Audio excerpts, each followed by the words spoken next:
যে সংস্কার আগে না আওয়ামী উপদেষ্টাদের অপসারণ আগে। যে উপদেষ্টারা আছে এর মধ্যে 5টা উপদেষ্টার নাম আমরা বলার চেষ্টা করি যাদেরকে 100-তে 50 দেওয়া যায়, যাদের ভালো কাজ বলা যায়, রিমার্ক করা যায়। খুঁজে পাবেন? বলেন, আপনাকেই বলতে বললাম, বলেন আপনি কোন উপদেষ্টার কাজে খুবই খুশি? আপনি তো বলতে পারছেন না যে এই যে 22-23 জন উপদেষ্টা, তাদের মধ্যে কোন উপদেষ্টাকে মানে বলা যায় সে ভালো পারফরমেন্স করছে, কেউ বলতে পারবেন না। আমাদের সুন্দরী উপদেষ্টা, তার কোনো কাজ নাই, সে পলিথিন নিয়ে গবেষণা করছে। ঠিক আছে, যখন পলিথিন নিয়ে টানা হাসা শুরু করছে তখন আমি বুঝতে পারছি ও মা, এর তো কোনো কাজ নাই, তাই পলিথিন নিয়ে টানতেছে এইভাবে।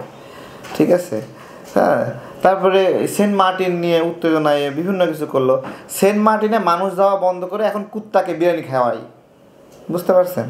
মানে কুকুর না খেয়ে আছে, সাধারণ মানুষ গেলে সাধারণ মানুষ কুকুরকে খাওয়াতো, রান্না বান্না হতো। এখন সাধারণ মানুষের যাওয়া বন্ধ করে এখন কুকুরকে সরকারিভাবে বিরিয়ানি রান্না করে খাওয়াচ্ছে। কুকুর বাঁচাইতে হবে।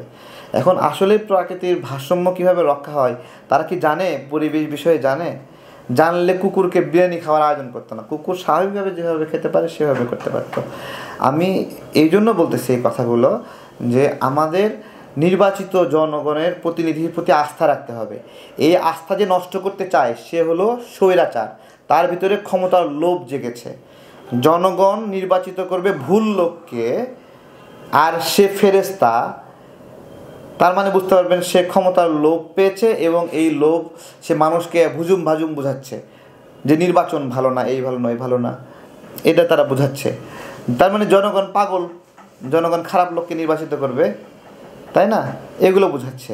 তা আপনি নির্বাচিত জনগণ প্রতিনিধি ভালো না, তাহলে আমাকে উপদেষ্টা কিছু ভালো দেন, কিছু উপদেষ্টাকে বাদ দেন, সেটা করবেন। সেটা তো করতেছেন না।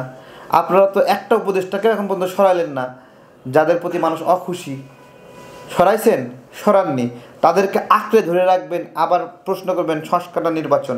তা আমরা বলবো সংস্কার আগে নাকি এই আওয়ামী উপদেষ্টা যারা আছে যাদেরকে সরানো আগে, কোনটা আগে? তারাই উত্তর দেখ, তারাই প্রতিযোগিতা করে বলুক তাদের মধ্যে কোন উপদেষ্টা সফল।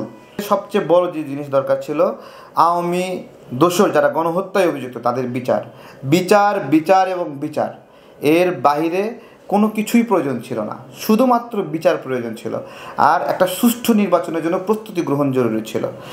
বিচার করতে হবে, আওয়ামী দোষরদেরকে যারা গণহত্যা জড়িত তাদেরকে বিচারের আওতায় আনতে হবে। বিচারের আওতায় এনে তাদের শাস্তি নিশ্চিত করে নির্বাচন দিয়ে ভালো মানুষগুলোকে দিয়ে একটা সুন্দর সরকার গঠনের জরুরি ছিল।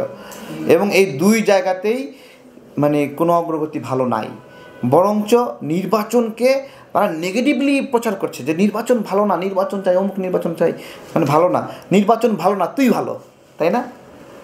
নির্বাচন ভালো না, তুমি ভালো, হ্যাঁ, তুমি কোনো দুর্নীতি করো না, তুমি ফেরেশতা, আল্লাহর একবারে আল্লাহর অলিয়া তুমি, যে তুমি নির্বাচন চাও না, নির্বাচনের পরিবর্তে তুমি ভালো, তুমি লোভ সংবরণ করে রাখছো, তুমি আওয়ামী দোসরকে জায়গা দেওয়া নাই, সচিবালয়ে সব আওয়ামী লীগকে বের করে দেওয়া হয়েছে, পুলিশে কোনো আওয়ামী লীগের কোনো অস্তিত্বই নাই, সেনাবাহিনী পাক পবিত্র হয়ে গেছে, র্যাব এখন তার পোশাক চেঞ্জ করছে, র্যাব আর খারাপ থাকবে না, সব কিছু ভালো হয়ে গেছে, নির্বাচন খারাপ, এখন হলো তোমরা ভালো।